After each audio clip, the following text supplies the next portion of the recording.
Sanctuary, Court Services, Part 3, compiled by Shirley Jean Street and read by Wayne T. Street. The horns of the brazen altar were often touched with the blood of the different offerings, and the blood of every sin offering was poured out at the base of this altar. With only a few exceptions, all the sacrifices were slain in the court, at the door of the tabernacle of the congregation, as the entrance of the first apartment was often called, for the whole congregation of Israel could assemble in the court and at this door. Only the priests could enter within the sacred precincts of the tabernacle itself, because it typified the heavenly sanctuary, where God and Christ abide, surrounded by shining cherubim and seraphim. All the work performed in the court was typical of work done in the earth, while the work performed in the first and second apartments of the sanctuary was typical of work done in heaven.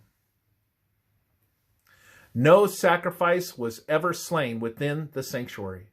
The offerings were slain in the court, and the blood and flesh were carried within the sanctuary by the priests. Jesus, the great antitypical sacrifice, was slain in the antitypical court, this earth, and then entered the antitypical sanctuary in the heavens with his own blood and the same body in which he bore our sins on Calvary. Sins are forgiven and are blotted out from the books in the heavenly sanctuary, but they are not destroyed there.